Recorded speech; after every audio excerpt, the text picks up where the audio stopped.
Hello friends, कैसे हैं आप लोग। आज हम लोग पढ़ेंगे सीईएस यानी सर्टिफिकेट इन इन्वायरमेंटल स्टडीज, जिसमें आज पढ़ेंगे AHE 01 के खंड 1 में इकाई 1 मानव पर्यावरण का परिचय, जिसमें आज आपके लिए लेकर आए हैं सामाजिक पर्यावरण। तो वीडियो स्टार्ट करने से पहले जो भी फ्रेंड्स हमारे चैनल पर नए आए हैं कृपया चैनल को सब्सक्राइब कर ले और बेल आइकन को प्रेस कर दे, ताकि जो भी लेटेस्ट वीडियो हमारे चैनल पे आए वो सबसे पहले आपको मिल सके। तो आइए ज्यादा टाइम को न किल करते हुए चलते हैं अपने टॉपिक पर, सामाजिक पर्यावरण।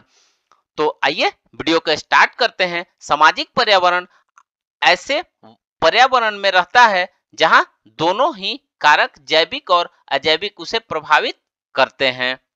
वह कई तरह से आपको इनके प्रति अनुकूल बनाने की कोशिश करता है, और एक और प्रकार का पर्यावरण है जो मनुष्य के रहन सहन की परिस्थितियों में एक महत्वपूर्ण भूमिका निभाता है। यह सामाजिक पर्यावरण है। सामाजिक पर्यावरण में सांस्कृतिक प्रतिमान और मूल्य शामिल है। राजनीतिक, आर्थिक और धार्मिक संस्थाएं सामाजिक पर्यावरण के महत्वपूर्ण भाग हैं और प्रायः यह निश्चित करते हैं कि लोग पर्यावरण संसाधनों का किस तरह उपयोग करेंगे और इनका उपयोग किसके हित में किया जाएगा। इस प्रकार ये कारक संसाधन उपयोग पर रोक लगाते हैं। सामाजिक पर्यावरण को हम समाज की व्यापक संरचनात्मक व्यवस्थाओं के संदर्भ में समझा जा सकता है। पहले हम अब यह स्पष्ट रूप से जान ले कि सामाजिक संरचना से हमारा क्या मतलब है। सामाजिक संरचना को सामाजिक संस्थाओं के जाल के रूप में माना गया है। यह प्रमुख समूहों और संस्थाओं का एक कॉम्प्लेक्स है जिससे समाज बनता है।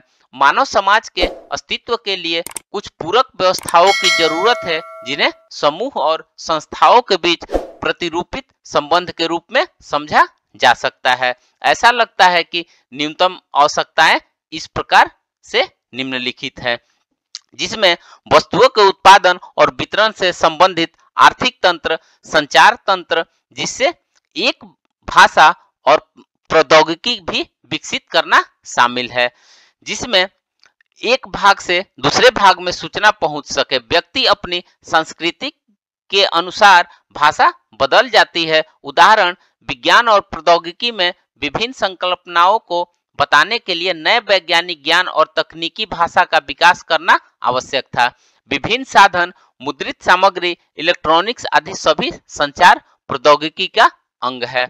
वह व्यवस्था जिसमें परिवार और शिक्षा शामिल है, अथवा एक ससंतुलित परिवार तैयार करना जिसमें बच्चों की शिक्षा शामिल है, जिससे हर व्यक्ति समाज के प्रति अपना योगदान दे सकने के योग्य बन सके। प्राधिकार और शक्ति का तंत्र, यह राजनीतिक संस्थाओं के माध्यम से किया जाता है। जनता का लक्ष्य पूरा करने के लिए ये सभी आवश्यक है। अनुष्ठान या कर्मकांड का तंत्र, जिसका उद्देश्य सामाजिक संबद्धता को बनाए रखना या बढ़ाना है और जन्म, अनुरंजन, प्रेम विवाह और मृत्यु जैसे निजी महत्वपूर्ण घटनाओं को सामाजिक मान्यता देना है। समाज की प्रमुख संस्थाओं और समूहों को इस प्रकार की उन मूलभूत आवश्यकताओं की चिंता रहती है जिनके साथ मिलकर ये सामाजिक पर्यावरण बनाते हैं। आइए इनमें से कुछ विषय में थोड़ा थोड़ा से विस्तार करेंगे। आइए सबसे पहले देखते हैं परिवार।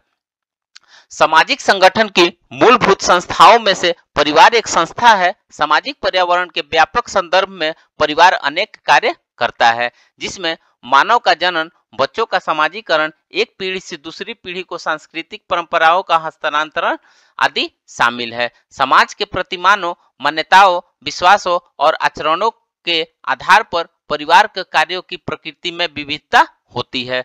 परिवारों के समूह साथ साथ रहते हैं और इनमें समुदाय बनते हैं। समुदायों के व्यवसाय, धार्मिक विश्वास, देश आदि के आधार पर इनका वर्गीकरण किया जा सकता है, और समुदाय एक भौगोलिक परिसीमा के भीतर मिलकर एक समाज बनाते हैं। इस प्रकार समाज को परस्पर क्रियाशील लोगों का एक समूह कहा जा सकता है, जो एक विशिष्ट भौगोलिक क्षेत्र में रहते हैं तथा जो सहकारी ढंग से संगठित और उनकी निजी एक साझी संस्कृति है। आइए नेक्स्ट देखते हैं संस्कृति। अब यह प्रश्न उठता है कि संस्कृति क्या है। संस्कृति मानव पर्यावरण का एक भाग है यह सामाजिक पर्यावरण और सामाजिक कार्य निश्चित करता है। संस्कृति व्यक्ति की विशेष व्यवहार चुनने के लिए दिशा निर्देश देती है।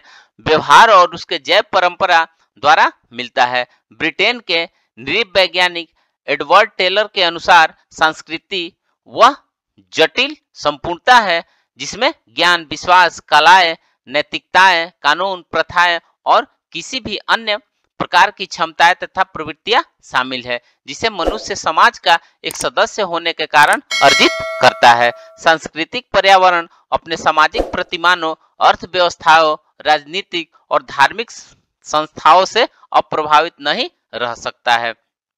अर्थव्यवस्था का एक महत्वपूर्ण कारक यह है कि जो निश्चित करती है किस प्रकार संसाधन अर्जित किए जाए और काम में लाया जाए। उदाहरण के लिए विश्व के अनेक भागों में भूमिगत खनन के बजाय कोयले के पृष्ठ खनन को ज्यादा पसंद किया जाता है क्योंकि यह अधिक सस्ता है, जबकि इस तथ्य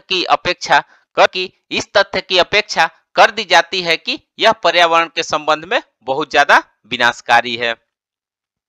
विशेषतः इसलिए यह वन्य जीवों के आवासों पर प्रतिकूल प्रभाव डालता है। इस प्रकार आर्थिक कार्यकलाप प्राणियों के जीवित बचे रहने से सीधे रूप से संबंधित है और बदले में समग्र सांस्कृतिक पर्यावरण द्वारा प्रभावित होता है।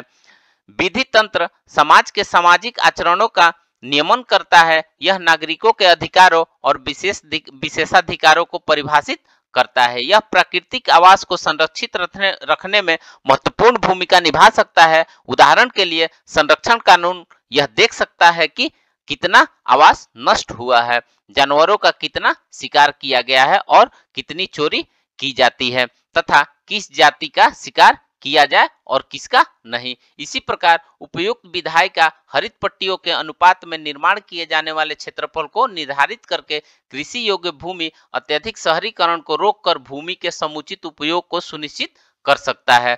हरित पट्टियां बड़े बड़े शहरों के लिए फेफड़ों जैसा काम करती है। विधायी उपाय भूमि के विवेकपूर्ण और न्याय संगत वितरण को भी सुनिश्चित कर सकते हैं। तो फ्रेंड्स, इस प्रकार से आज हमने सामाजिक पर्यावरण के बारे में पढ़ा। तो मिलते हैं एक नए वीडियो के साथ में, तब तक से हमारे चैनल पे बने रहिए। धन्यवाद।